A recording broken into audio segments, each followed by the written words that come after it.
त्याचं पोरं घेतलं सुरुवात नंतर फिरवायचं तिकडे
या माझा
माझी सर्व जोडी विठ्ठल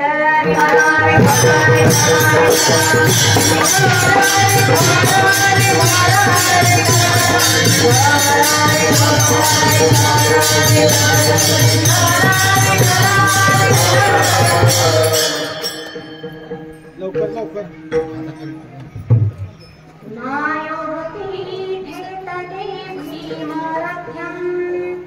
वरं पुण्डरीकाय दातुं मुनीन्द्रे समागततिष्ठन्तमानन्दकन्दं परब्रह्मलिङ्गं भजे पाण्डुरङ्गम्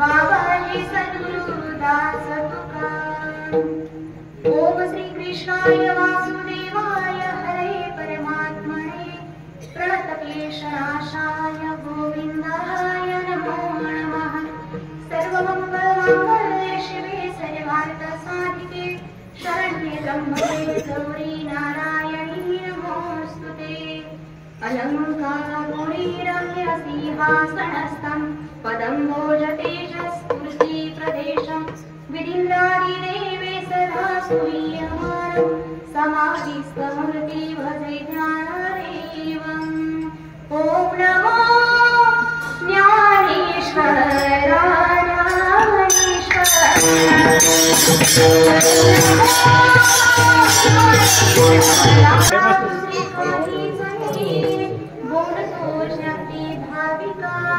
एका जनादली तुमचा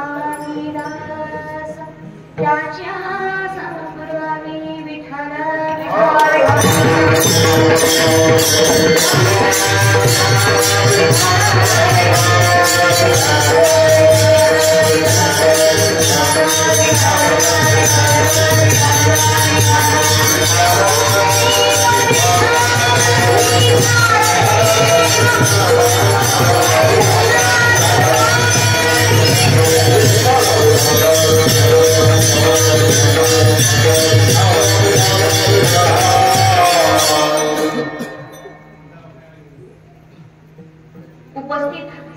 मायबाप आहे. या आपल्या आरेवाडीमध्ये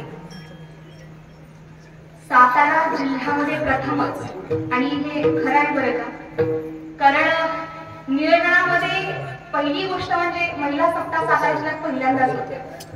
कारण मला असं वाटतं पलूस म्हणजे सांगली भागामध्ये कुंडलमध्ये एक झाला होता, त्यानंतर सातवे मला वाटतं हेच श्रीराम वारकरी शिक्षण संस्थेच्या मुली होत्या, पन्हाळा म्हणजे कोल्हापूर, आणि हा साताऱ्यातला पहिला उपक्रम.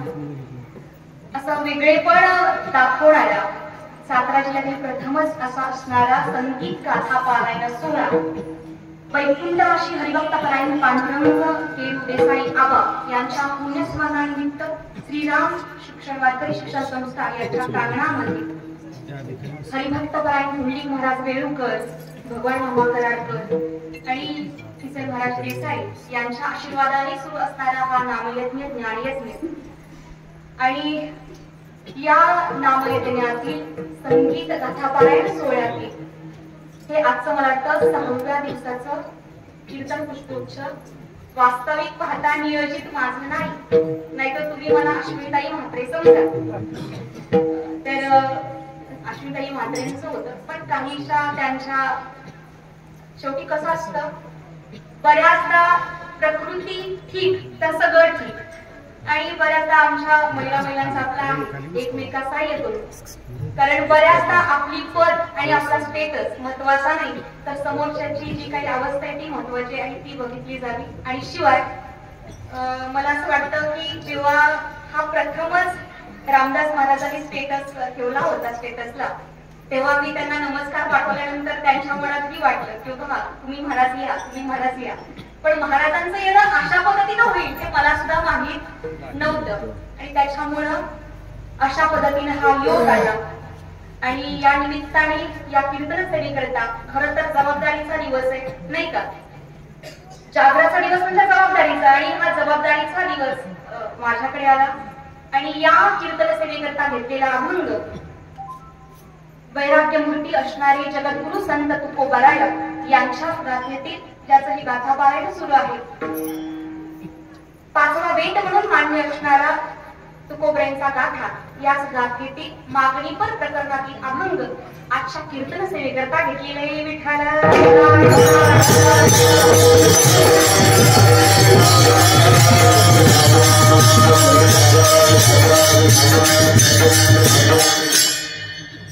अभंग मोठा गोड आहे, पण अभंगात सुरुवात करण्यापूर्वी तुम्हा सर्व श्रोते मंडळींना माझी कळकळीची विनंती आहे, लागोनिया पाया विनंतो तुम्हाला करे टाळी गुलाम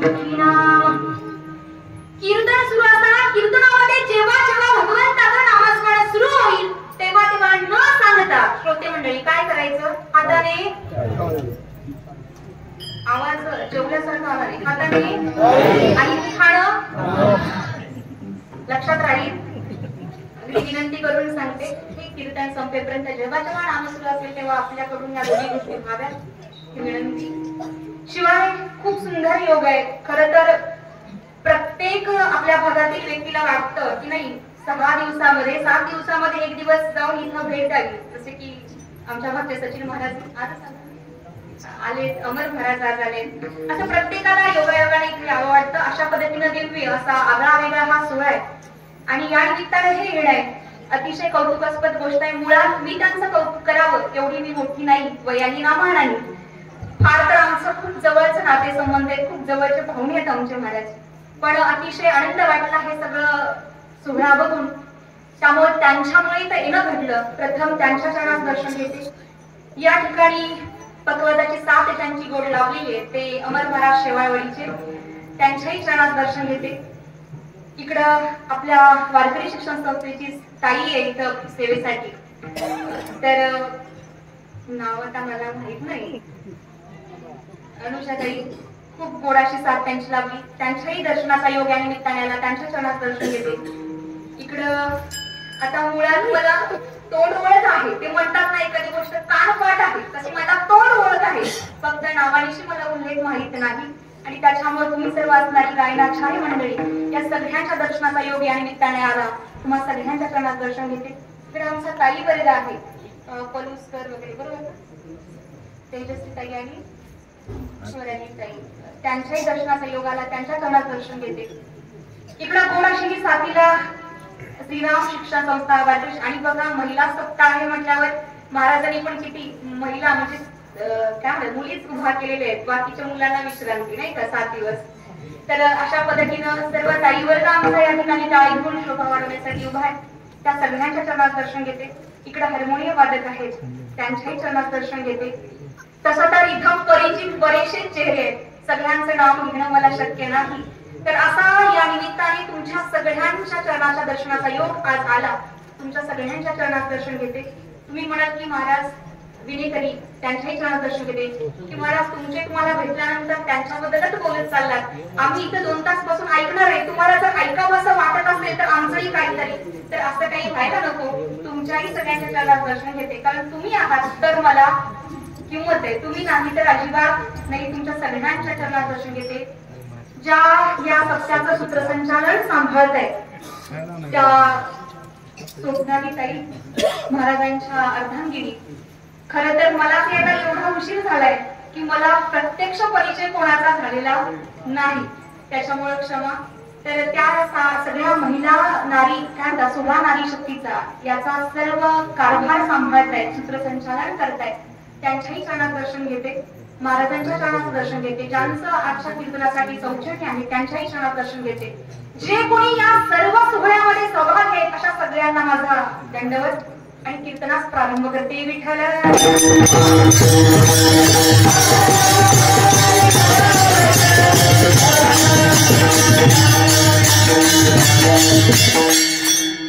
खाली बसलेले सर्व मंडळी मम करून नक्की जे संत पंगतीला उपस्थित होते त्यांचा सगळ्यांचा मेनू मला माहित आहे बरं का.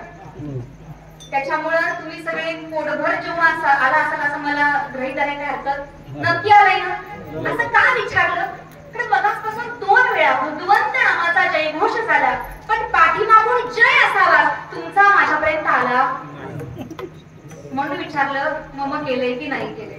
आणि कीर्तनामध्ये नाम घेणे, जरी भूक लागली तरी चिंता करायची गरज, परत घरी जाऊन जेवण काही हरकत नाही. पण एकदा खाली बसलेले सर्व श्रोते मंडळी शेवटपर्यंत एकदा भगवंत नामाचा मोठा जयघोष करायचा. पाहूया किती मोठा आवाज येतो ते म्हणणार ना. फक्त खाली बसलेले श्रोते मंडळी बघूया किती मोठा आवाज येतो ते. पुंडलिक वगैरे विठाल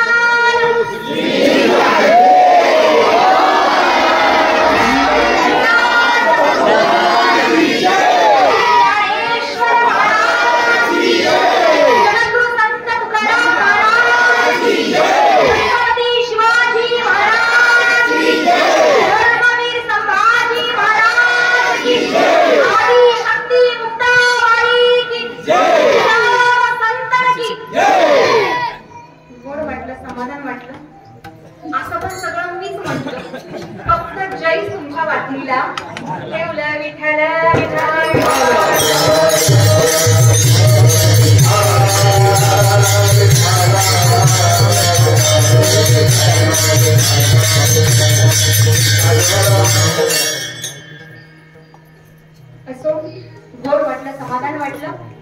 अभंग मोठा गोड आहे. आजच्या दिवसाचा विचार करता आजची ही कीर्तन सेवा जागराची आणि तुम्ही सगळे ज्ञात मंडळी आहे. ज्याची जागर त्याची मागणी पर अभंग म्हणजे मी म्हटलं जबाबदारीचं काम माझ्याकडे आलं तशा पद्धतीनं. कारण हे महत्वाचं आहे. जेव्हा 9000 ओव्यांचं लिखाण पूर्ण होतं तेव्हा मागणी 9 ओव्यांमध्ये ज्ञानोबराच्या ओवीबद्ध करतात. आणि त्याच्यामुळं या सोहळ्यामध्ये सुद्धा जागराचं कीर्तन मागणीपर अभंग हा निश्चित ठरलेला आहे. मागणी आली. आता विचार जर करायचं झालं तर पहा, ज्या आरती अभंग मागणीपर त्या आरती जगद्गुरु संत तुकोबरा या अभंगाद्वारे काहीतरी मागताय. इथं 3 गोष्टींचा विचार येतो. पहिली गोष्ट म्हणजे मागणी नाही का, मागणी काय.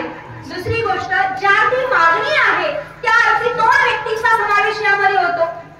पहिली व्यक्ती म्हणजे मागणारा आणि दुसरी व्यक्ती म्हणजे देणारा. याचा जर बारकाईने विचार करायला जर गेलं, पहा मागणारा, देणारा आणि मागणी या तिन्हीचाही जर बारकाईने विचार करायला गेलं तर या तिन्हींनाही अतिशय महत्व आहे बरं का. कारण मागणं तर आहे म्हणजे मागणारा येतो, पण काहीही मागणारा असेल तर त्याला काही अर्थ नाही. काय मागतो हे अतिशय महत्वाचं आहे किंवा आहे. त्याच्यामुळं सगळ्यात महत्वाचं जर काय असेल तर मागणारा. बघा, मागणाऱ्याचे पण अनेक प्रकार पडतात नाही का. अगदी थोडक्यात सांगायचं झालं तर प्रथम बघा, एखाद्याला त्याच्या कामामुळे त्या नगरीचा आमदार खासदार आता राजा म्हणणं थोडं व्यर्थच जाईल, कारण राजशाही पद्धत नाहीये. आपण आता वेगळ्या पद्धतीमध्ये आहे. पहिलं जे पूर्वीच होतं ते गेलं. मग एखादे आमदार खासदार प्रसन्न व्हावे त्याच्या कार्यानुसार आणि त्याला विचारावं तुला काय हवं आणि यानं काय मागावं. काही नको, माझ्याकडे तंबाखूची पुडी आहे, मला फक्त ते मळण्याकरता चुना. तर अशा पद्धतीची सुद्धा राहते. म्हणजे राजशाही राजा प्रसन्न व्हावं आणि मागताना काय मागावं तर याला म्हणावं तुकोबऱ्यांच्या भाषेत सांगायचं झालं तर मूर्ख मागणारा. तसा म्हणजे काही मागितलं असतं तरी मिळालं असतं ना, पण मागताना मागणी या पद्धतीची. दुसरा पहा, सगळ्यांना एक परिचित कथा माहितीये. एकाला देव प्रसन्न झाले, भगवान शंकर प्रसन्न झाले आणि मागताना मागितलं मी ज्याला ज्याला हात लावेल त्याचं. सगळ्यांना माहितीये, सगळे लहानपणापासून ऐकत आलोय. मग अगदी जेवढ्या काही घरातल्या वस्तू आहेत आनंदामध्ये लावला हात, सगळ्या सोन्याचा झाला, खुश झाला.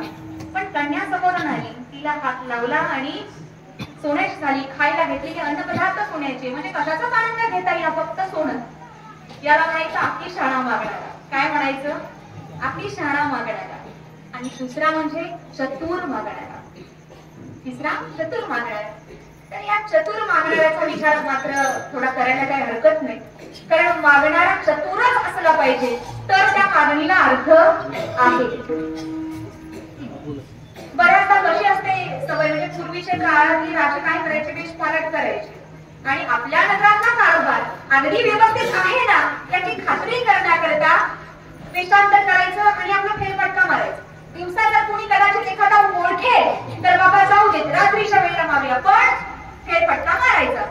आणि याच्यामुळं राजाने पण ठरवलं काही नाही, आपण पण वेषांतर करायचं आणि फेरफटका मारून यायचं. त्याच्यामध्ये बऱ्याच चुका सापडतात, सगळं काही ठीकठाक आहे की नाही हे कळतं आणि त्याच्यामुळे म्हटले नाही आपण आता फेरफटका मारण्यासाठी जायचं, वेषांतर केलेलं आहे. सगळं अंगावरचं जेवढं काही राजशाही खात आहे तेवढा सगळा उतरून ठेवला, साधारण कपडे घातले, अगदीच फाटके तुटके म्हटला तरी काही हरकत नाही. आता घाई गडबडीत झालं कसं, आपली फौज सोबत थोडीफार घेतली, जी विश्वासातली मंडळी आहे ती घेतली. पण थोडं गडबडीत कसं होतं, रात्रीच्या वेळी बाहेर पडायचं आहे, सगळं काढलं पण हातामध्ये कोठामध्ये एक आमटी होती हिऱ्याची, तेवढी काढायची राहून गेली. आता होतं असं कधी कधी, सगळं काही अलंकार जरी उतरले असले, वेश बदलला असला तर एखादी वस्तू राहते, तसं त्यांच्या हातामध्ये कोठामध्ये अंगठी हिऱ्याची राहिली आणि निघाले हे आपले फेरफटका मारण्याकरता. आता फिरत फिरत रात्रीची वेळ, आता रात्रभर जागरण करायचं म्हटल्यानंतर आपल्याकडे छान सवय आहे, काय घेतो आपण, चहा नाही का. आणि मग चहाची टपरी दिसल्यावर चहा प्यायला सोबतची मंडळी थांबली. राजा म्हणलं काही हरकत नाही, चाय पिऊन येतील, आपण थोडं पुढे जावं. आणि म्हणून पुढे राजाणी घाला. आता रात्री 1-2चा टाइम आहे आणि अशात कसं असतं, रात्री 2 माणसं जास्त बाहेर पडतात. पहिलं म्हणजे भूत आणि दुसरं म्हणजे चोरटे. आणि त्याच्यामुळं काही चोर असंच शोधात काही सापडत आहे का. आणि अशात राजा अंधारातून येतोय. आता अंधारातली व्यक्ती दिसली नाही, पण हातामध्ये असणारी हिऱ्याची अंगठी. आता हिरा असा आहे, अंधार असला तरी चकाकी आपली सोडत नाही आणि त्याच्यामुळं तो हिरा अंगठीतला चकाकल्यानंतर त्याची चमक त्या चोरांच्या नजरेला. आता शेवटी चोरांना अशाच वस्तू जास्त दिसतात आणि या मराठीनं ती अंगठी पाहिल्यानंतर त्यांनी मनात विचार केला, समोरून येणाऱ्याचा अवतार बघता क्षणी असं वाटतं की हा काय असेल, भिकारी असेल, पण सोबत अंगठी मात्र पोटामध्ये हिऱ्याची आहे. याला त्याचं महत्व काही नसावं, आपण तेवढी मिळवली म्हणजे लाख रुपयांचं काम आपलं झालं, परत महिनाभर चोरी नाही केली तरी चालेल. आणि म्हणून त्यांनी काय केलं, दोघच होते. राजाला वाटलं एकाने खाली पाडलं आणि दुसरा अंगठी काढून घेतोय. आता अशात राजाची फौज जी मागेच राहिली होती ती आता हाक मारून येते की नाही, पण शेवटी काहीतरी हालचाल केली पाहिजे ना. वेश बदलले, अवजार काही जवळ ते स्वतःचा बचाव करावा कसा म्हणून थोडा आरडाओरडा केला आपल्या सैनिकांना आवाज देण्याच्या हेतूने किंवा त्यांच्यापर्यंत माझा आवाज जाईल या हेतूने. पण ते काही आले नाही. पण जवळच एक धर्मशाळा होती ज्या ठिकाणी परगावरून आलेले काही विद्यार्थी होते जे अभ्यासाकरता आले म्हणा, आणि त्यांनी ते ऐकलं. मग त्यातले काही जण पळत आले, बघितलं दृश्य समोर, तर त्या व्यक्तीला मारहाण करून त्याच्याकडची अंगठी घेण्याचा प्रयास. माता हे दोघच होते, हे चौघ माणसानं काही अवघड नाही. आणि मग त्या चोरांना आपलं धरलं दोघांनी, दिली आपल्या सुरुवात मारायला.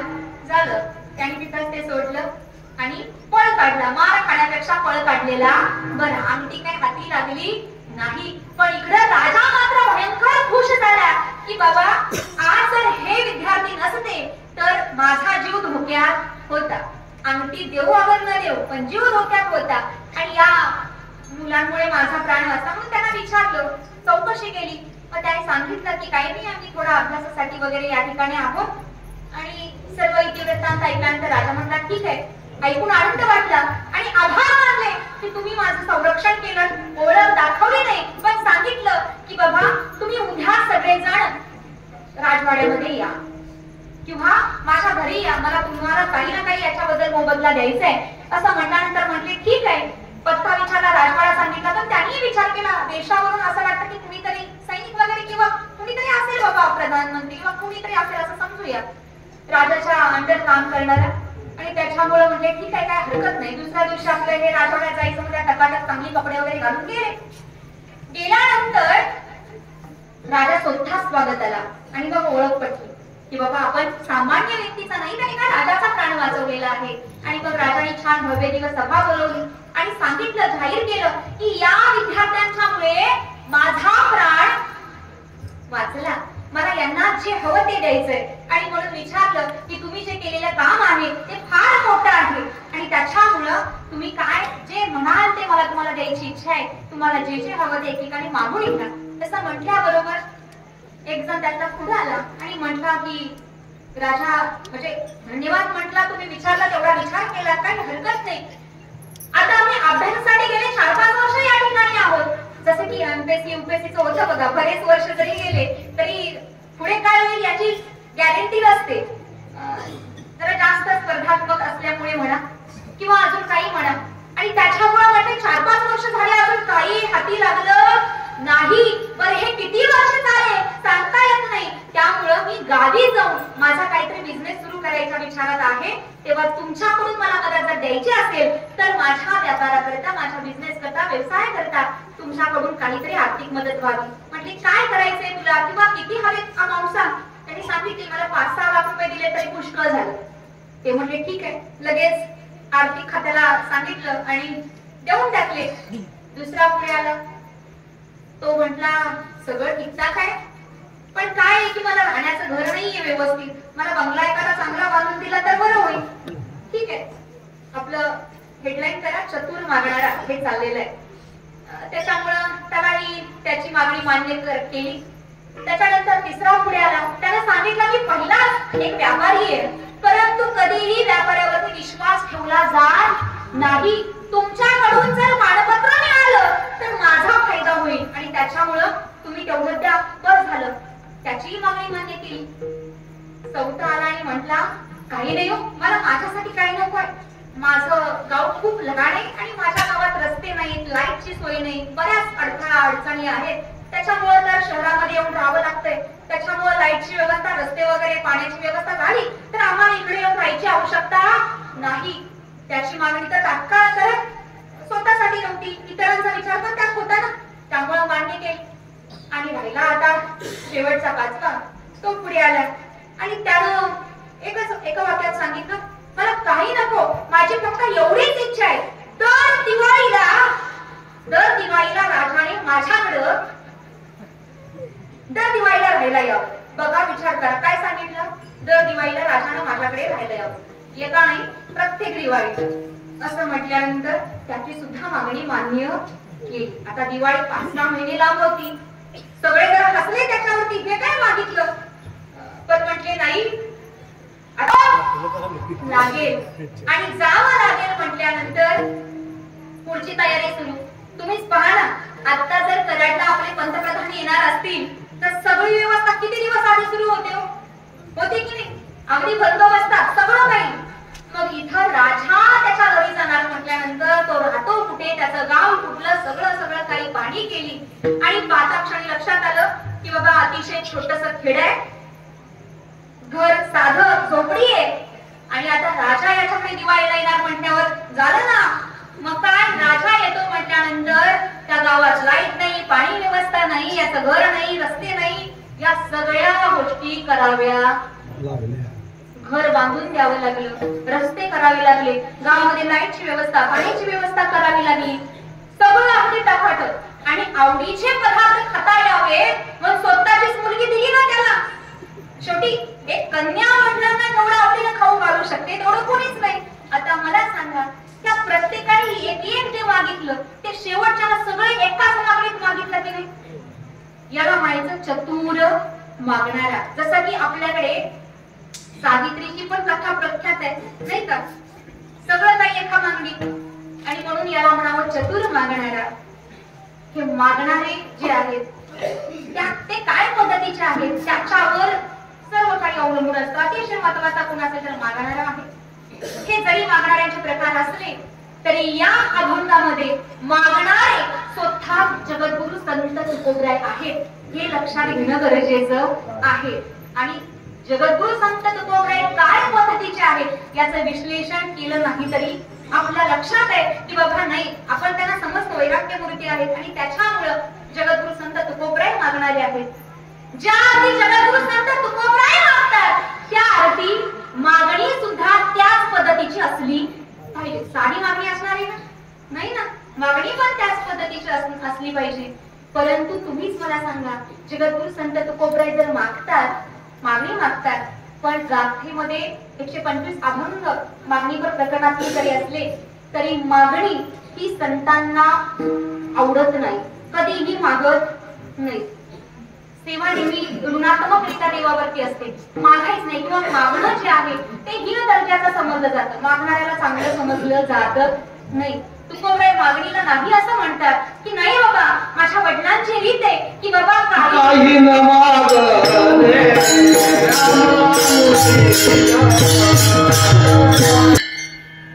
काही मागण्या मागित वडिलांची रीत जाणत असेल नाही, मागायचं नाही. का तर माझ्या वडिलांची रीत आहे, परंपरागत आहे की मागायचं नाही.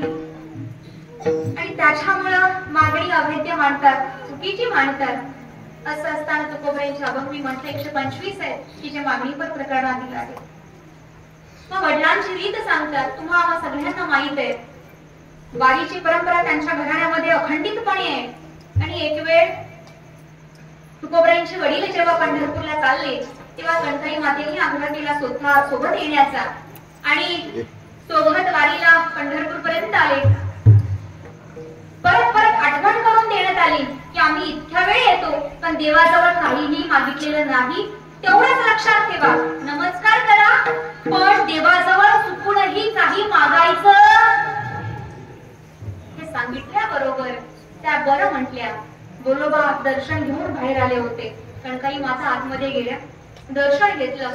दर्शन घेतल्यानंतर आता देव हुशार होते, त्यांना सुद्धा जे काही ऋण झालंय ते कुठेतरी कमी करायचं होतं आणि पण स्वतःच विचारपूस केली कणकाई मातेंची की नाराज दिसता, काही कमतरता आहे का असं विचारल्यानंतर आता स्त्रीचं असं आहे की विचारल्यानंतर मनातली खरं सांगणार नाही असं होणार नाही. त्यामुळे त्या बोलल्या की हा सगळं काही ठीक आहे देवा, पण अजून पोटी संतान नाही. असं म्हटल्याबरोबर देव म्हणतात की नक्कीच तुमची इच्छा पूर्ण होईल, जा पुत्र होईल. पुत्र होईल म्हटल्या. मग ते आनंदाने कणकाई माता बाहेर पडल्या. बाहेर पडल्यावर थोडं चेहऱ्यावरती हास्य होतं, म्हणजे आनंद दिसतोय कसला तरी. म्हणून गोलोबा म्हणतात सांगितलेलं विसरला तर नाहीत ना, काही मागितलं तर नाही ना. तेव्हा कणकाई माता म्हणतात अजिबात नाही, पण देवानं विचारलं तेव्हा मला सांगावं लागलं. बरं म्हटले ठीक आहे, काय विचारलं आणि तुम्ही काय सांगितलं? मग त्यांनी सर्व हकीकत इतिवृत्तांत सांगितल्या. ते ऐकल्याबरोबर म्हटले पुत्र नको, फक्त पुत्र नको, तुम्ही परत जा आणि त्या देवाला सांगा पुत्र देई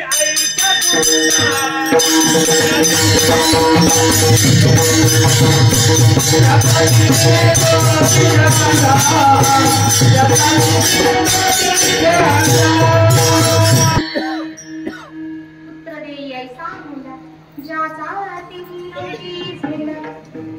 फक्त पुत्र नाही तर असा पुत्र द्यावा असं सांगा की ज्याचा तिन्ही लोकात स्वर्ग मृत्यू पाठाय तिन्ही ठिकाणी झेंडा होईल. आणि मग अशी मागणी असल्यावर त्यांच्या पोटी 3 संतान तिन्ही या पद्धतीत त्यातलेच तुकोबरे. माता ही वडिलांची रीत या पद्धतीची की देवाजवळ काही मागायचं नाही. मग जसं परंपरागत ही वारी आहे तेच तुकोबराही चालवतात. दरवेळी दर्शनाला जातात, पण देवाच्या वरती एवढं ऋण भक्तीचं की देवाची नजर नेहमी खाली असायची, नेहमी खाली असायची. जेव्हा जेव्हा तुकोबराय मंदिरात जाते तेव्हा देव खाली मान घालून उभे. पण एक वेळ अशी आली की देव तुकोबरांकडे पाहतायत, तुकोबरांच्या मुखाकडे पाहतायत. तुकोबरांना सुद्धा आश्चर्य वाटावं आणि म्हणून कौतुकाने विचारलं की देवा, मी जेव्हा जेव्हा दर्शन करता येतो तेव्हा तेव्हा तुमची नजर खाली असते, पण आज तुम्ही माझ्या मुखाकडे पाहता, हे का बरं? हे का बरं? असं काय झालं? माझं काही चुकलं का? वगैरे वगैरे. कसं असतं, एखादा बदल जर जाणवला तर आपण पटकन म्हणतो किंवा आपल्याला समजतं की बाबा काहीतरी आज बिघडलंय, नाही का? आणि त्याच्यामुळे देवाला विचारला. देव म्हणतात की काही नाही तुकोबराया, सगळं काही ठीक आहे, पण आज मी तुमच्याकडे पाहतोय ना, तुम्ही काहीतरी मागाल या आशेनं तुमच्याकडे पाहतोय, नाही का? मागण्याची आस आहे मुखाकडे, मी तुमच्या मुखाकडे तुम्ही काहीतरी मागाल या इच्छेनं पाहतोय. असं म्हटल्यावर तुकोबराय म्हणतात की देवा नाहीये, रीत आहे, परंपरा आहे, मागणं आम्हाला उचित वाटत नाही, नाही मागू शकत. पण देव आग्रह करतात, नाही का? बऱ्याचदा काय होतं, पदार्थ तर भरपूर ताटामध्ये असतात, पण एखादी जर स्पेशल डिश असेल तर त्या गोष्टीचा म्हणजे गोडाचा जर असेल तर आग्रह थोडा जास्त होतोच ना. तसं या ठिकाणी देव स्वतः आग्रह करतात, नाही तुकोबराया, आज काहीतरी मागा, आज काहीतरी मागा, मागितल्याशिवाय जायचं नाही. मग देवाचा खूप आग्रह झाला, खूप आग्रह झाला. आणि म्हणून तुकोबराय म्हणतात की देवा, तसं तर मला तुझ्याकडे मी जेव्हा जेव्हा येतो ना तेव्हा तेव्हा तुझ्याकडे बघितलं की मला तुझ्या बऱ्याच वस्तू आवडतात रे, तुझ्या बऱ्याच वस्तू आवडतात. तुझा मुकुट सुद्धा मला कधी कधी मागावा वाटला, पण तो तुझा स्वतःचा नाही, तो इंद्राचा आहे, तो इंद्राचा आहे, तो तुझ्या डोक्यावरती आहे.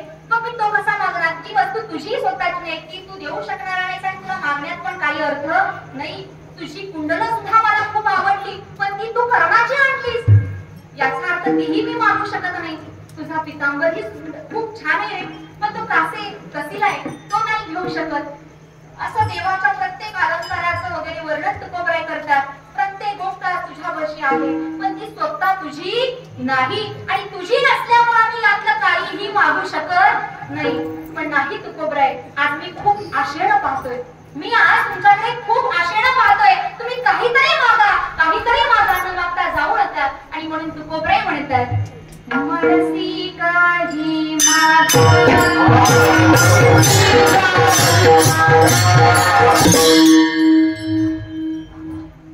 देवा, तू म्हणतोस ना म्हणून, किंवा तू सतत तकाटा लावला आहे की मागा, काहीतरी मागा, मागण्याशिवाय जायचं नाही. आणि म्हणून देवा, तू म्हणतोस ना म्हणून मी तुझ्याकडे मागत आहे. मनसी काही मागा, आज तू जास्तच आग्रह करतोयस, आज तू जास्तच हट्ट धरलाय आणि म्हणून मागत आहे. बाकी आमची मागण्याची अजिबात इच्छा नाही. माता मला सांगा, अभंग तुकोबरायचा आहे, मागणारे जगद्गुरु संत तुकोबराय आहेत, मग मागणी ही त्याच पद्धतीची असेल ना? काहीतरी मागा, काहीतरी मागा, दे पांडुरंगा, पण काय दे? अभंगाचं प्रथम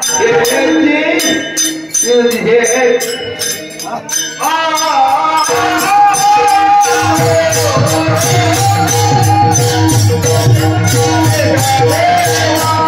छान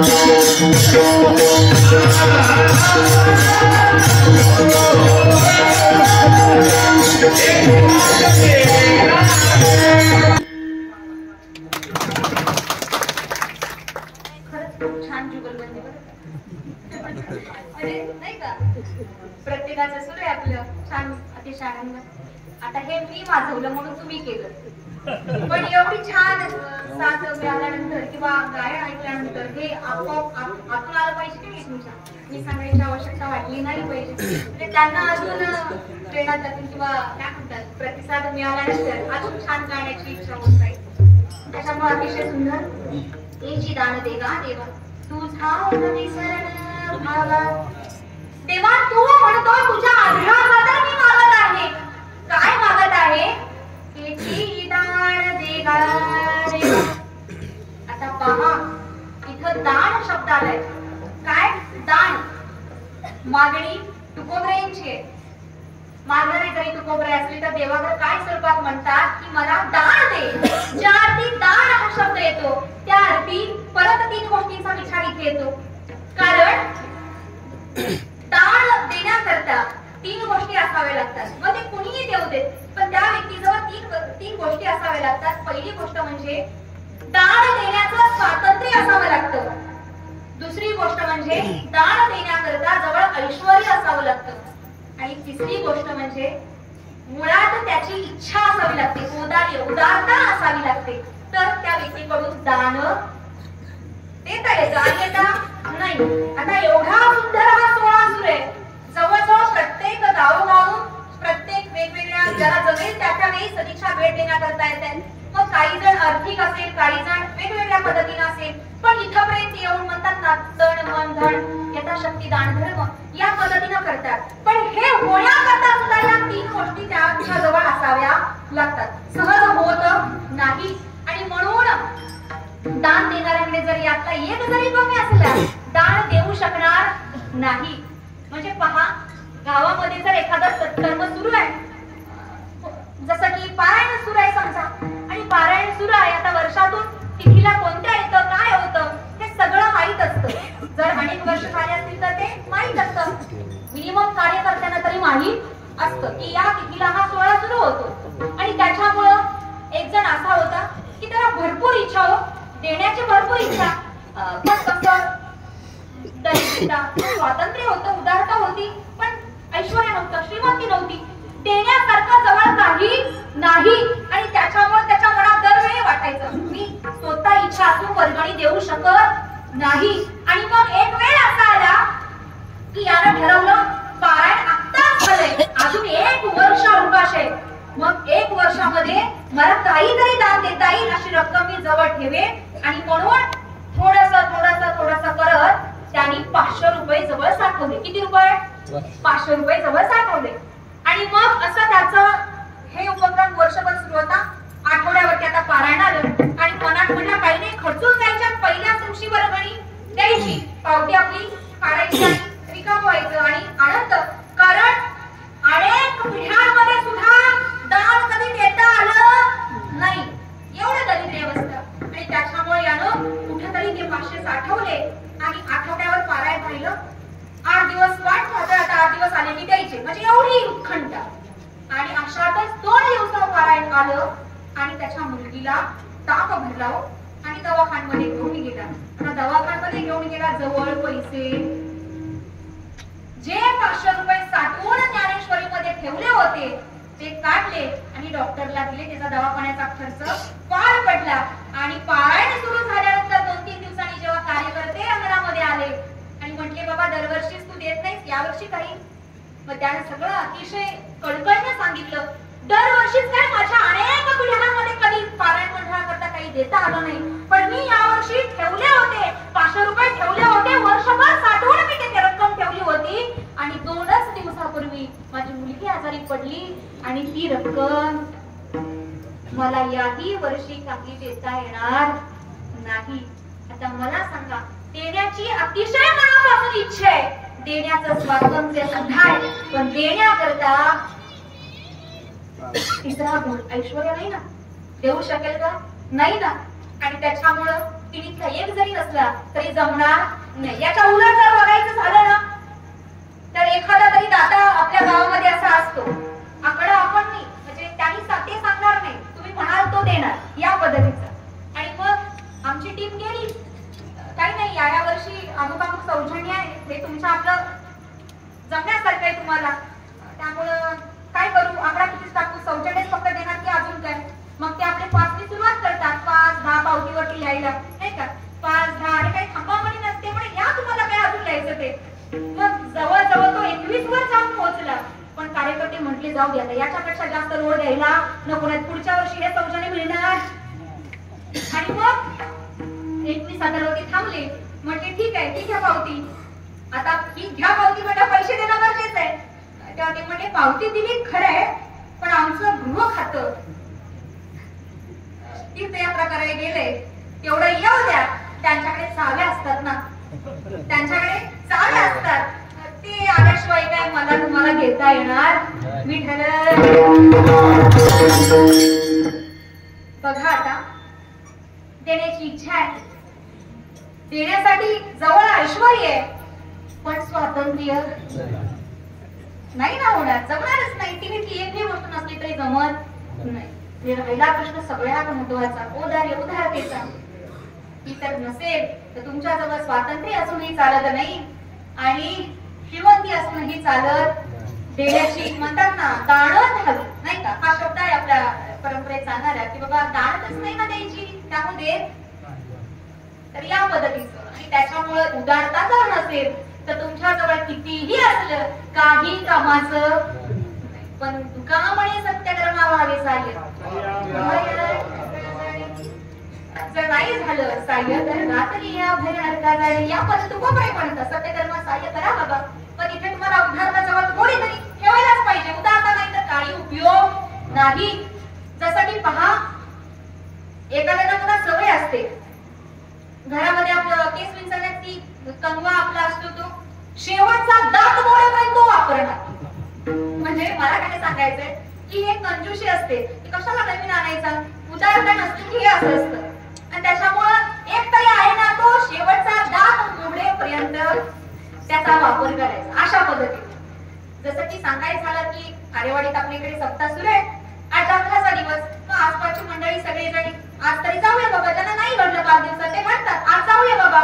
मग अशातच अशी व्यक्ती जिच्याजवळ उदारता नाही, जसं की मी म्हटलं दानत नाही, अशा व्यक्तीला म्हटले बाबा शेवटचा दिवस आहे, आज तरी चल, काहीतरी थोडाफार बदल. भरपूर आहे, जळता जाणार नाही एवढी प्रॉपर्टी आहे, पण दानत नाही. आणि मग म्हटले काही नाही झालं तुझ्याकडून, थोडासा ज्ञानाचा भाग आयुष्य काहीतरी बदल होईल, चल आमच्यासोबत. आणि म्हणून चला म्हटले जाऊया. म्हणून सप्त्याला इकडे आजच्या कार्यक्रमासाठी यायला निघाले. जात असताना पायवाट आपल्या रस्त्याने काही लांब नाही, जवळचं गाव तांबवे ना, अजून कुठलं आहे मला माहित नाही, तांबवे तर असेल बाबा. आणि मग तिथून म्हटले जाऊया चालत, काही फार लांब नाही. आणि म्हणून भजनी मंडळ त्यांच्यासोबत आपले निघाले, ते गप्पा पण त्याच पद्धतीच्या छान सुरू आहेत. आणि मग या पद्धतीनं निघाले की बाबा छान नियोजन केले यावर्षी रामदास महाराजांनी नाही का. पहिल्यांदा सातारा जिल्ह्यात महिला सप्त्याचं नियोजन आहे आणि त्याच्यामुळे त्यातल्या त्यात आजचा जागरणाचा कार्यक्रम परत नाही, त्याच्यामुळे आज हजेरी लावायचा आहे. मग असं सगळी चर्चा सुंदररित्या सुरू आहे आणि सगळे चर्चा करत इथपर्यंत येत आहेत. पण याच्या निम्मा रस्ता पास झाला आणि विचारामध्ये काहीतरी आलं, म्हणून हा म्हटला तुम्ही चला पुढे. मी हा गेलो आणि हा आलो असं म्हटला आणि जाऊन दिलं भजनी मंडळ पुढे. आणि हा धावत घरी पोहोचला.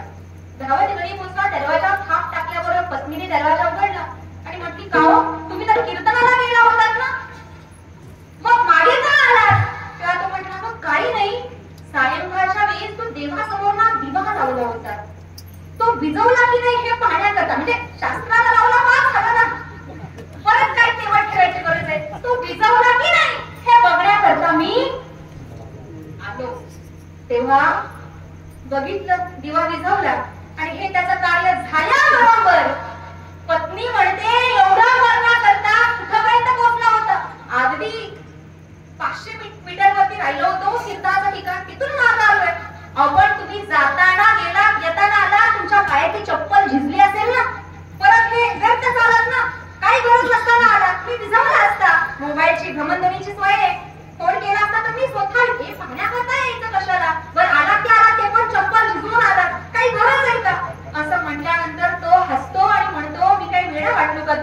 मी दिवा विझवण्याकरता आलो, चप्पल घालून कशी जाताना घालून गेलो, पण हे बघ आता बगलीत मारून आलो, घालून आलो.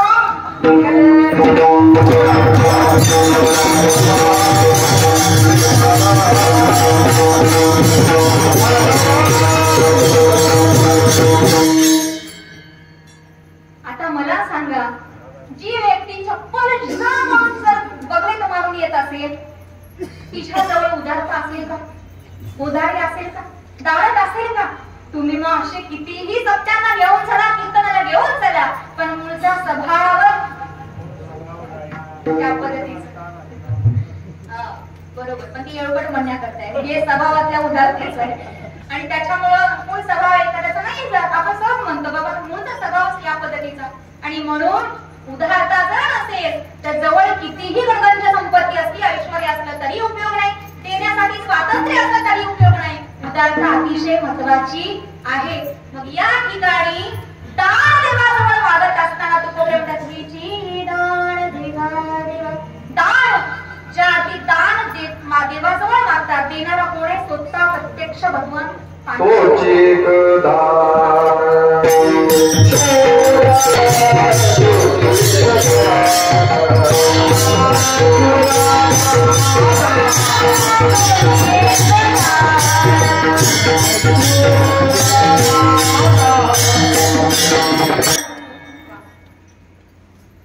आता मी काही सांगणार नाही आणि मी कृती करून दाखवणार नाही. तुम्ही लक्षात ठेवा, मी काही बोलणार नाही.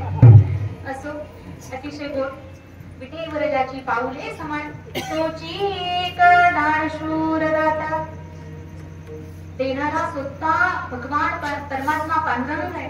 किती दानशूर आहे नाही का? दानशूर जास्ती लागले, ठारती उदारता किती असेल पहा, दान देण्यास समर्थ असल्याशिवाय नाही. मग आता या ठिकाणी मागणारे तुकोबरे आहे आणि देणारा स्वतः प्रत्यक्ष भगवान परमात्मा पांडुरंग. त्याच्याजवळ हे तिन्ही गोष्टी आल्या. स्वातंत्र्य सुद्धा आहे, मनात आलं की काय केलं. त्याच्याजवळ स्वातंत्र्य नाही असं अजिबात नाही. श्रीमंती तर किती सांगावी त्याची, का? कारण लक्ष्मी त्याची दासी. ज्या ती लक्ष्मी दासी त्या ती किती श्रीमंत असेल, किती ऐश्वर्य असेल जवळ. माता आपण तुम्ही आम्ही सगळे लक्ष्मीच्या पाठी लागलेला असतो, पण ती लक्ष्मी देवाच्या पायाजवळ आहे नाही का? पाव हे लक्ष्मीची हाती या पद्धतीनं ऐश्वर्य किती असेल याचं मोजमाप तुम्ही करू शकता, कारण ती लक्ष्मी देवाच्या चरणाजवळ आहे. आणि राहिला प्रश्न उदारतेचा, तर देवाचं औदार्य फार मोठं आहे. ज्याला जे मागितलं ते तो देतो, फक्त त्याला मागण्याची आवश्यकता आहे. आणि या तिन्ही गोष्टी देवाच्या 6 गुणातला एक गुण म्हणजे उदारी आहे. आणि त्याच्यामुळं हा गुण देवाजवळ भरपूर प्रमाणात आहे. आणि दान देण्यास पात्र जर असेल तर आहेच. आणि म्हणून मागणारे तुकोबरे, देणारा देव, या दोन्हीही गोष्टी अगदी कशा आहेत, काय म्हणतात, अगदी वर्सेस म्हणतात ना, अगदी परफेक्ट, काही कमी नाही काही जास्त नाही. मग आता मला सांगा, मागतात तुकोबरे, देणारा देव, मागणी काय असेल हो? त्याच पद्धतीची असेल ना, कारण तुझ्या आग्रह खातर मागतोय म्हणाले, मग ते दान काय आहे? तुझा विसरण भाषा. तेव्हा तुला द्यायचं असेल तर एक दान दे मला. कोणतं दान? की तुझा विसर कधीही पडू देऊ नको. बस एवढंच दान मला दे. काय मागणं आहे? मी तुकोबऱ्यांबद्दल म्हणते, नाही तर तुम्ही आम्ही 21 दिवस पायी वारी करत पोहोचतो आणि महाप्रदक्षिणा घालून झाली की महाद्वारामध्ये उभं राहून काय कोण काय मागतो ते तुमचं तुम्हीच ठरवा बरं का, मी काही सांगणार नाही या पद्धतीचं. पण या ठिकाणी अनेक वर्षांची परंपरा आहे की मागायचं नाही, आणि मागणं की मागितलं तेही देवा तुझा विसर पडू देऊ नको. या मागणीमध्ये पण 2 प्रकार आहेत पहा. जरी देवाच्या संदर्भात असलं तरी मागताना एक तरी देवच मागायचा किंवा देवाचं मागायचं. बघा, देव मागायचा किंवा देवाचं मागायचं. जसं की देवा आता करी उपकार देहाचा विसर पाणी मजा, या पद्धतीनं. किंवा इथं दान मागितले तुझा विसरच पडू देऊ नकोस. म्हणून मागताना देव आणि देवच हे 2 फरक आहेत. त्याच्यामध्ये पण तुम्ही देवाचं म्हणून याला जरा तिथं सुद्धा फसगत होऊ शकते. जसं की महाभारताच्या युद्धाच्या पूर्वी अर्जुन आणि दुर्योधन देवाकडे सगळ्या मित्र राष्ट्रांकडून मदत घेण्यात आली होती. भगवान कृष्णाकडून ही घ्यावी पण प्रथम दुर्योधन गेलेला आहे. देव झोपले, विश्रांती सुरू आहे. आता उठवत नव्हते, आता आपण हलून उठवतो. विश्रांतीच्या वेळेत कोणी मध्ये जाऊन उठवते झोपलेल्या माणसाला. मग इथं देव झोपले, डोक्याच्या बाजूला जाऊन बसलेले, अर्जुन पायापाशी बसलेले. तेव्हा जागे झाले, समोर दिसणारी व्यक्ती चरणाजवळची अर्जुन होता. विचारलं कधी आलास काय वगैरे. इकडून दुर्योधन सांगतो की त्याच्या अगोदर मी आलेला आहे देवा. बरं ठीक आहे. प्रथम दिसला त्याला विचारलं काही हरकत नाही, तुम्ही दोघे माझ्या नातलगच आहात नाही का? का आहात? काही नाही देवा, सगळ्या मित्र राष्ट्रांकडून मदत घेतलेली आहे, द्वारकेकडून राहिली होती म्हणून आलो. बरं म्हटले काही हरकत नाही, तुमच्याकडे माझा प्रस्ताव मांडतो. मला मदत दोघांनाही करायचं, देव आहे दोघांनाही मदत करणारे, दोघेही माझ्या जवळचे आहात. पण माझा प्रस्ताव अगोदर ऐका. देवाने सांगितलं एका बाजूला माझी नारायणी सेना शस्त्र अस्त्रांसहित राहील आणि एका बाजूला मी एकटा राहील, हातात शस्त्र धरणार नाही. हव्या तर 4 युक्तीच्या गोष्टी सांगेल. किती? 4. एवढंच करेन, याच्यापर्यंत मला काही जमणार नाही. आता रीत अशी आहे, मोठ्याने वाटण्या कराव्या आणि लहानानं त्याचा पहिला वाटा मागावा किंवा घ्यावा. या पद्धतीनं मग देव म्हणतात हा प्रस्ताव आहे, अर्जुना माग अगोदर, तू लहान आहेस. तेवढा दुर्योधन म्हणतो नाही देवा, अगोदर मी आलो मीच मागणार. जर भावाला मानत असतो तर तुझ्यापर्यंत आलो नसतो आणि त्याच्यामुळे अगोदर मी मागणार. असं म्हटल्याबरोबर देव म्हटले तू काही ऐकणार नाही, कारण दुर्योधनाला घाई एकाच गोष्टीची, जर अर्जुनाने सेना घेतली तर माझा इथं येऊन काही उपयोग नाही, त्यामुळे मला अधिकार पाहिजे. बरं म्हटले मा. त्याने सांगितलं की देवा मला तुमची नारायणी सेना पाहिजे की जी नेहमीविषयी आहे, कधी हार नाही तिची झाली, शस्त्राचा सेट मला तुमची सेना द्या. देव म्हटले ठीक आहे, अर्जुन तुला हे मान नाही का? अर्जुन म्हटला तेव्हा मला हा बाकीचा प्रस्ताव तू ऐकवलास म्हणून समजला, पण मी तुझं नाही तुलाच घ्यायला आलोय. काय म्हटला? तुझं नाही मी तुला घ्यायला आलोय, मला दुसरं कोणीही नको आहे. परिणाम पाहिला तुम्ही, 4 किमतीच्या गोष्टी. भीष्माचार्यांना कसं मारायचं, द्रोणाचार्यांना कसं मारायचं, कर्णाला कसं मारायचं आणि जयद्रथाला कसं मारायचं, याच्यापर्यंत काही नाही. हातात शस्त्र नाही, 1.5 सेना जास्त असून विजय कोणाचा? आणि म्हणून देवाचं मागायचं नाही. काय मागायचं? देवच. देवाचं काही नाही. त्यामुळं अगदी वाटेल हे सगळं तिथंच फिरणार नाही. ते कसं होतं पहा, तुम्हाला मी सांगू का? एखादं जर लहान मुलं घरात असलं आणि पाहणारा जर कुणी त्याच्याकडे नसलं, आई एकटी असेल तर तिला काय असतं की घराचं काम वगैरे त्याचा सांभाळ करायचा असतो. मग ती काय करते, त्याला खेळणी वगैरे आणून समोर ठेवेल नाही का, याच्यासोबत मध्ये 1-5 मिनिटं त्याच्यात नारायचं. परत रडायला लागलं, घेण्यासाठी धडपड करायला लागलं की मग परत दुसरं काहीतरी आणून देणार, ते त्याच्यात परत 5-10 मिनिटं टाइम त्याचा घालवतं. परत आणि रडायला सुरुवात केली की मग परत ती कडेवर घेते. पर्यायच नसतो की सगळं काही दिलं तर ते रडायचं थांबत नाही, म्हटल्यानंतर कडेवरती घेते. देव पण हेच करतो. तुमच्या समोर हे जे देवाचं म्हणून येतं ना, ते सगळं आमिष आहे. देव तुम्हाला नागवत असतो, याच्यात गुंतून राहा बाबा, याच्यात गुंतून राहा बाबा, याच्यात गुंतून राहा. पण संत ते मानणारे नसतात, कारण त्यांना माहित असते तात्पुरतं आहे, हे आमिष आहे, हे तो आमिष दाखवण्याकरता करतोय, मला याच्यात गुंतायचं नाही. आणि त्यातून टाळू म्हटला की आई कडेवर येते. तसं देव सुद्धा ऐकणार म्हटल्यानंतर कडेवर घेतो. आणि म्हणून देवाचं नाही, काय मागायचं? देवच मागायचा. या ठिकाणी तुकोबरे म्हणतात तुझा विसरण भाव देवा दान दे, पण काय दान दे की तुझा विसर पडू देऊ नको. ज्या आरती विसर पडून देऊ नको असं म्हणतात, ती आरती आठव आहे आणि तो आठव कायमस्वरूपी राहावा, ही मागणी तुकोबरेंची आहे. मला तर असं वाटतं तुम्ही जेव्हा जेव्हा कधी पंढरपूरमध्ये जाता, तुमच्या श्रद्धास्थान असणाऱ्या प्रत्येक तीर्थाच्या ठिकाणी जाता, तेव्हा तुम्ही त्या देवासमोर उभं राहिल्यानंतर त्याला जर काही मागायचं असेल ना तर सांगा की सगळं काही तुझ्या कृपेनं आहे. बघा इथं देव तुकोबऱ्यांना विसर पडू देऊ नको, पण तुम्ही देवाला मागताना हे मागा. कधीही तुम्ही आळंदी सारख्या ठिकाणी किंवा पंढरपूरच्या ठिकाणी गेलात तर माऊलींना एकच सांगा की माऊली माझं प्रापंचिक जीवन आहे, अतिशय मी व्यस्त असतो, एवढा गुरफटलेला असतो की या सगळ्या माझ्या व्यापारातून मला तुझा विसर पडू शकतो, विसर पडू शकतो, कारण मी सामान्यात सामान्य. पण देवा मला विसर पडला त्यात नवल काही नाही, पण एक गोष्ट माझ्यासाठी करशील का? एकच कर, तुला माझा कधी विसर पडू देऊ नकोस. देवाला उलट सांगा. काय सांगा? तुला माझा कधीही विसर पडू देऊ नको. जेव्हा ही जबाबदारी तुम्ही देवावरती टाकता, तुका म्हणे घालू मी आभार नाही का दयावरी भार गावरी संसार या मदनीनं त्याच्यावरती भार टाका, त्याच्यावरती जबाबदारी टाका की देवा मला पडेल यात नवर काही नाही, पण तुला माझा कधीही विसर पडू देऊ नकोस. तुझा विसरण भावा ते तुकोबडं आहे, कारण त्यांना आठव आहे त्यामुळे विसर पडत नाही. त्यांना आठव आहे तो विसर पडू नये म्हणून म्हणतात, पण आपल्याला आठवत नाही तर विसर पडू देऊ नको असं म्हणण्यात काही अर्थ नाही. म्हणून ही जबाबदारी देवावरती टाका. जेव्हा देवावरती जबाबदारी तुम्ही टाकता तेव्हा तुम्हाला काहीही चिंता करायची गरज नसते. आणि म्हणून तुकोबरे म्हणतात हेची दाण देवा देवा तुझा विसरण भावा. देव म्हणतात तुकोबराया मागा मागा म्हटल्यानंतर तुम्ही काय मागितलं तर परत इथं मीच आहे. बरं ठीक आहे, तुमची ही हे दाण पूर्ण करतो, तुम्हाला मी माझा कधीच विसर पडून देत नाही. पण हे सगळं केल्यानंतर तुम्ही माझ्याकरता काय करणार?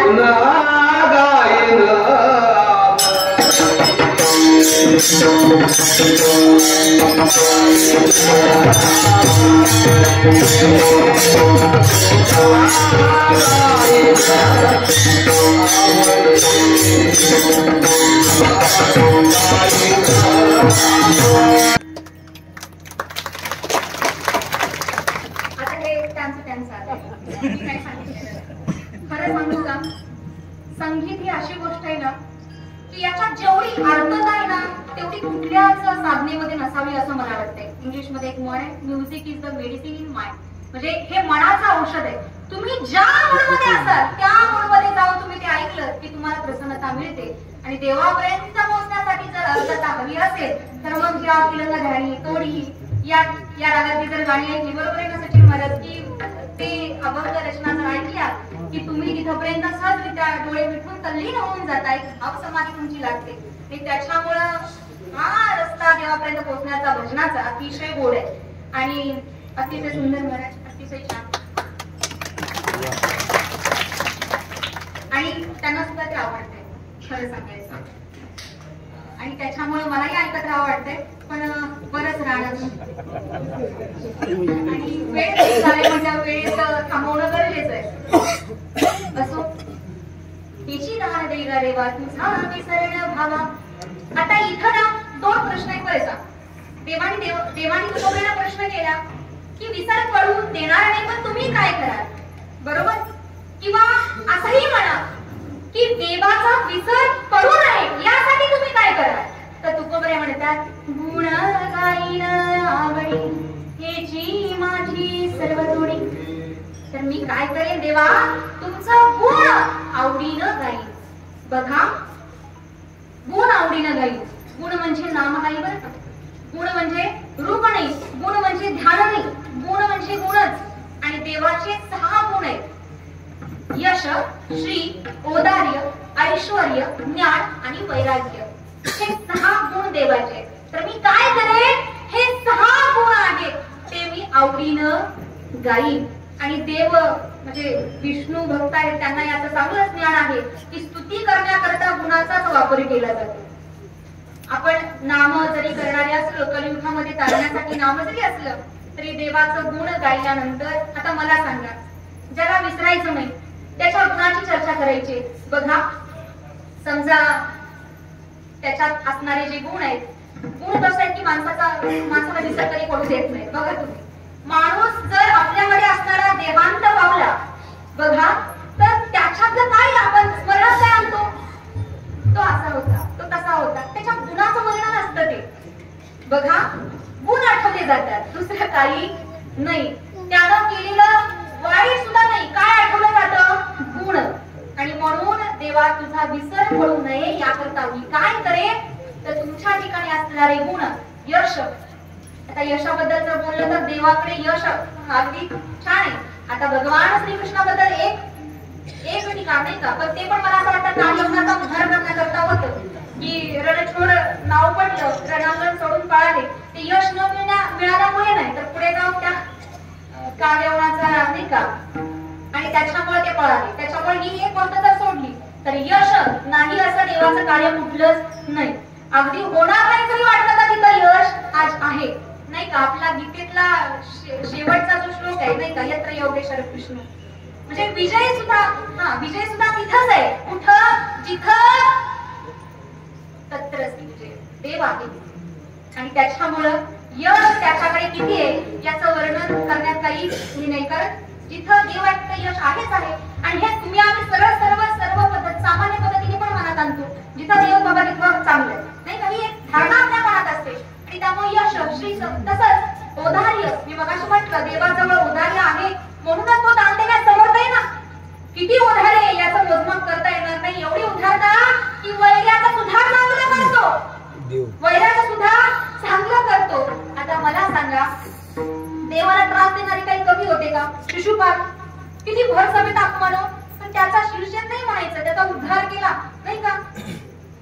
त्याचा उद्धारच केला ना. रावण उद्धारच केला. देवाच्या हातून मरण येणं काही सोपं आहे का? ते मरण नाही, त्या जीवाचा उद्धार झाला असं म्हणावं. आणि त्याच्यामुळं किती मोठा की वैरी जरी असला तरी सुद्धा त्याच्यावरती देवाने उपकार केले, उदारताच दाखवले. तो वैरी आहे, तो वाईट आहे म्हणून ज्याचं कधी नुकसान आहे. कारण सगळं कसं जरी असलं तर तुम्ही आम्ही देवाचीच लेकरे नाही का. आणि त्याच्यामुळं तो सगळ्या बाबतीत समविचाराने कसाही असो. भगवान श्रीकृष्णाच्या पूर्ण अवतार कार्याचं जर समोर तुम्ही दृश्य घेतलं, थोडं मध्ये काढून टाकलं तर किती गोष्टी हो त्याच्या बाबतीत घडलेल्या आहेत, किती त्रास आहेत नाही का. ज्यांनी जन्म दिला त्यांच्याजवळ नाही, गोकुळात नानाचा मोठा बर लहानपण तिथं घालवलं आणि बरोबर 14 वर्षाचे झाले की परत आई वडील आता ते गोपिका किती प्रेम हो, एवढं सगळं त्यागच केलंय की. आणि एवढं सगळं असताना परत त्या आई वडील मामाला मारावं लागलं. इकडं द्वारका सगळी नजरेसमोर देवाच्या पाण्याखाली गेलेली आहे. पण जिथं लहानाचा मोठा झाला ते पण सोडावं लागलं, जिथे जन्माला आला ते पण सोडावं लागलं, द्वारका उभा करावी लागली, ती पण समोर त्याच्या आत गेली. पण एवढं सगळं असून सुद्धा चेहऱ्यावरचं जे हास्य आहे ते मात्र देवाचं तसंच आहे. आणि म्हणून मला असं वाटतं की औदार्याशिवाय होतं आणि यशस्वी औदार्य ज्ञान, कृष्णाकडे ज्ञान किती, गीता त्याचंच उदाहरण आहे. किती ज्ञान आहे, पूर्ण जगाला ज्ञानच अर्जुनाचं निमित्त करून त्याने दिलेलं आहे. ज्ञानाचा पूर्ण सर्व योग सांगितलेले आहेत, अगदी सांख्य योगापासून सर्वच कर्मयोग म्हणा, ध्यानयोग म्हणा, सर्व विज्ञान योग आहे. सगळ्या गोष्टी बरेच शोध पण ज्ञानोबरायांनी परत ओमीबद्ध केले. मग हे सगळं ज्ञानाशिवाय नाही. आणि देवाचं वैराग्य, 14 रत्न समुद्र मंथनातून काढली लक्ष्मी त्यातलं ते रत्न आहे. लक्ष्मी माता जेव्हा बाहेर आल्या हार घेऊन तेव्हा सगळी राक्षस दैत्यांची देवांची रांग लागली होती.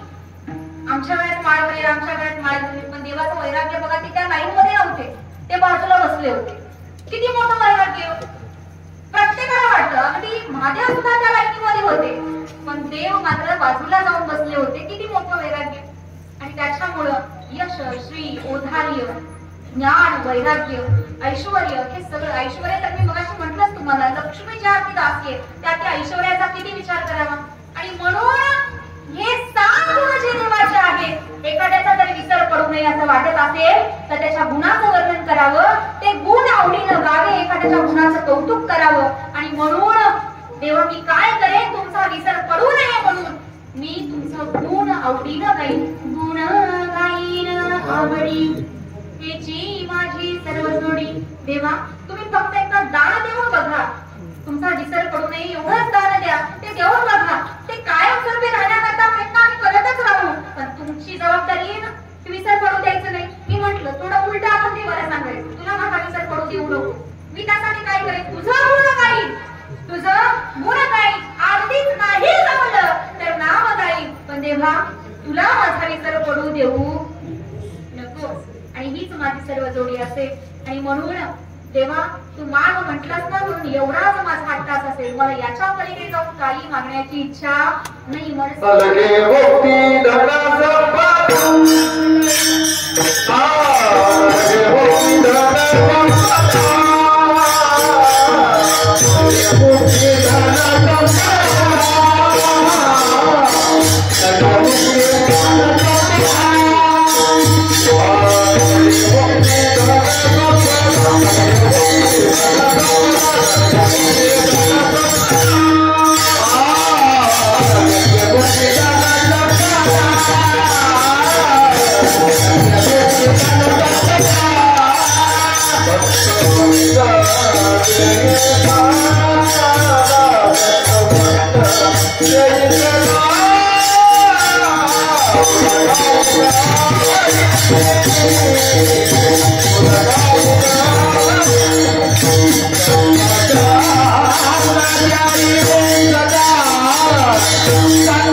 नलगे मुक्ती धन संपदा असं आहे. काही ठिकाणी मुक्ती आणि संपदा आहे. आता संपदा आणि धन काही फारसा फरक नाही आणि त्याच्यामुळे वेगवेगळ्या ठिकाणी वेगवेगळा उल्लेख आहे. थोडीशाही बाबतीत विचार करू आपण नक्की. आणि म्हणून तेव्हा आमची दुसऱ्या काही मागण्याची इच्छा नाही. फक्त लक्षात ठेव की तुझा विसर आम्हाला पडू देऊ नकोस. हेच दान तू आम्हाला दे. त्यासाठी प्रयत्न आम्ही करत राहील. किंवा तू म्हणतोस ना की बाबा विसर पडू नये, यासाठी तुम्ही काय प्रयत्न कराल का? तर आम्ही हेच करेन की बाबा गुण गाई नावडी हे जी माझी सर्व जोडी विठोबा.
Bye.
प्रश्न करायचा आहे.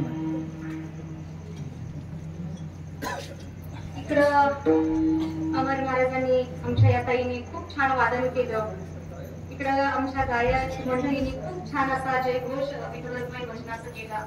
शिवाय नियोजनात आपलं ते हार घालणं वगैरे अतिशय सुंदर, अगदी मस्त सगळं काही छान. इकडं आमच्या ताईने छान काळाचं नाही का टेकाव व्यवस्थित धरला होता. पावलं छान चालली होती. सगळं कसं अगदी मस्त सुरू होतं. तुमचं काय? मी सुरुवातीला सांगितलं होतं की नाही, लागोनिया पाया निवितो तुम्हाला करे टाळी बुला काय नाम. आणि तेव्हा तुम्ही खालून जोराने म्हटला होता, हाताने टाळी मुखानं. पण मला या 5 मिनिटाच्या वेळेत काहीही दिसलं नाही. किती प्रामाणिक आहे तुम्ही, सर्व मान्य करताय, अतिशय आनंद. आता वेळ खरं तर नाही आपल्याकडे. आणि मला सांगायचं झालं तर आत्ताशी कीर्तनाचं मध्यांतर झालंय. वेळ सुरू झाला याचा मला एवढा छान फायदा झालाय बरं का. 2 क्षण अजून 2 बाकी म्हणजे मध्यांतर. अजून एवढाच वेळ चालेल ना. आज जागरणच करायचंय आपल्याला, जागरणच करून जाऊ. चालतंय ना रामदास महाराज, चालेल ना. वेळेतच आपण हे करू. पण 2 मिनिटं तरी सुद्धा खाली बसलेले, फक्त खाली बसलेले श्रोते मंडळी बघा, 2 मिनिटं माझ्यासोबत भजन करायचंय. बघूया किती मोठा आवाज येत होते. फक्त खाली बसलेले श्रोते मंडळी. विठ्ठल माझा माझा माझा माझा माझा विठ्ठल माझा मी विठ्ठला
बरी पडली हो भजन करायला.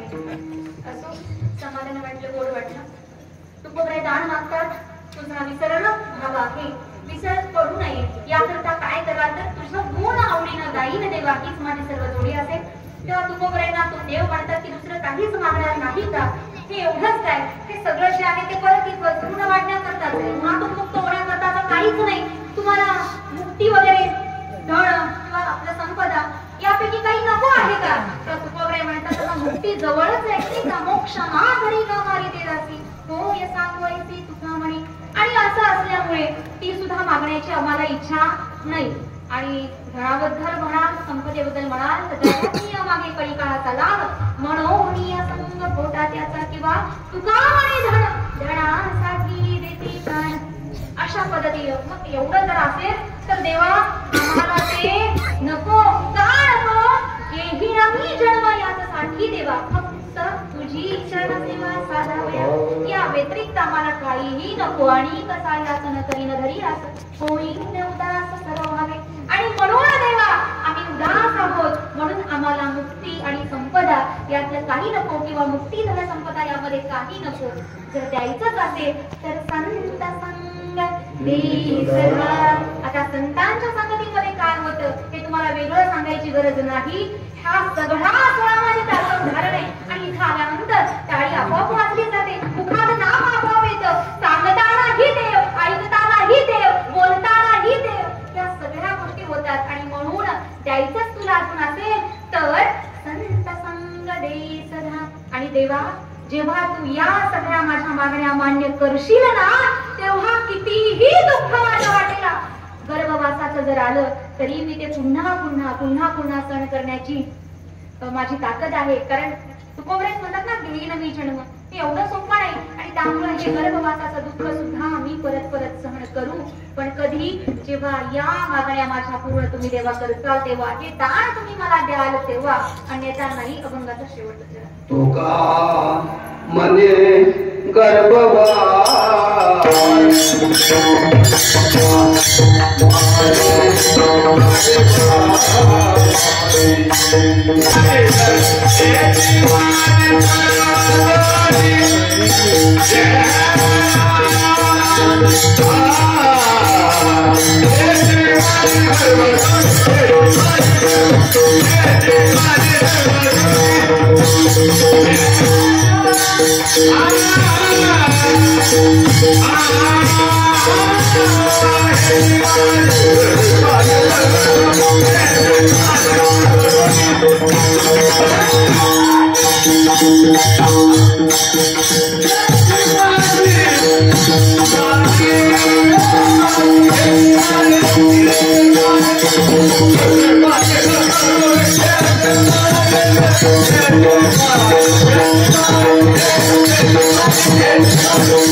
आतून आले. त्याची पण दोन कारण आहेत. एकच कारण सांगते, हे आतून मनापासून आले, दुसरं काय नाही. दुसरं सांगायचं झालं सांगू का? आ करायची वेळ असो, गोड वाटलं, समाधान वाटलं की कोबरे म्हणतात, तू का म्हणे गर्भवासी सुखे घालावे आम्हासी. आम्ही आनंदाने त्याचा स्वीकार करू, कारण जर पुन्हा पुन्हा तुमचा गुण जाणण्याचा आनंद आम्हाला मिळत असेल, नाही का, तुम्हाला आठव करण्याचा, तुमची सेवा करण्याचा जर मिळत असेल, संतांचा संग यामुळे होत असेल, तर आम्ही पुन्हा एकदा गर्भवास सोसू, ते आम्ही आनंदाने स्वीकारू. आणि म्हणून हेची दान देगा देवा तुझा विसरण भाव ज्ञानेश्वर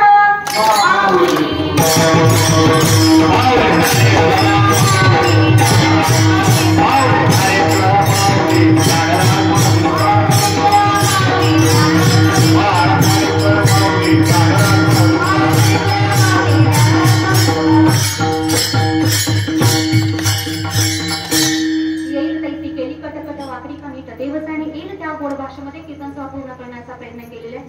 कारण आपुलिया वळी नाही मी बोलत मत सखा गंध वादाची साणुकी म्हणजे बोलत सेवाणी शिवकिरीता धनी वेगळाची, त्यामुळे चुकून एखादा शब्द वेडावाकडा गेला असेल, माझा मला परत करायचे योग्य आहे. ते अशा खाण्याचा प्रयत्न करा. देवाच्या कीर्तन सेवेसाठी देवाचं मन लावलेले पकवाज वादक कमल महाराज आहेत, तिकडे आमच्या ताई आहेत, गोड असं वादन केलं, त्यांच्या क्षणात दर्शन घेते, त्यांच्या क्षणी सेवा अर्पण करते. हार्मोनियम वादक आहेत, त्यांच्या क्षणी सेवा अर्पण करते. सुंदर गायनाचार्य सर्व मंडळी त्या सगळ्यांच्या क्षणी सेवा अर्पण करते. तिकडे आमच्या सर्व भजनी मंडळ, आपल्या वारकरी शिक्षण संस्थेचं श्रीराम वारकरी शिक्षण संस्था आरेवाडी, आणि आमच्या इकडे गायिका म्हणून दोन ताई आहेत, त्यांच्याही चरणी अर्पण करते. विनीकरी त्यांच्या चरणी अर्पण करते. जे या पूर्ण सोहळ्याचा कारभार सांभाळतायत त्या सौ हरिभक्त परायण स्वप्नाली ताई महाराजांच्या अर्धांगिनी, त्यांच्याही चरणी सेवा अर्पण करते. ज्यांची गोड ही साऊंड सिस्टीम आहे, त्यांच्याही चरणी सेवा अर्पण करते. कारण हे सरळ आहे म्हणून हे सरळ चालतं, याचा दुसऱ्या दिवशी आवाज बाहेर पडत नाही अशी अवस्था. शिवाय इकडं बरेच वादक मंडळी आहेत, अभिजित महाराज म्हणा, बरेच लोक आहेत, आता प्रत्येकाचं नाव घेणं शक्य नाही. गायक मंडळी, ज्ञात मंडळी, इथे सगळे असे आहेत, त्या सगळ्यांच्या अर्पण करते. इकडे मधुकर महाराज सुद्धा आहेत, त्यांच्याकडे सेवा अर्पण करते. ज्याने हा सुंदर सोहळा सचिन महाराज आहेत, त्यांच्याकडे अर्पण करते. सुंदर सोहळा आयोजित केलेला आहे. 15 वर्ष झाला हा उपक्रम सुरू आहे. ते या आपल्या पूर्ण गावचं, आपल्या भागचं वैभव. आणि दुसरी आनंदाची गोष्ट म्हणजे तुम्हाला सगळ्यांना माहित आहे की आता सोनी मराठीवरतीची 1 एप्रिल पासून महाराष्ट्राचा लाडका कीर्तनकार सुरू जे होते, त्याच्यामध्ये आपल्या महाराजांची सुद्धा निवड झालेली आहे. तर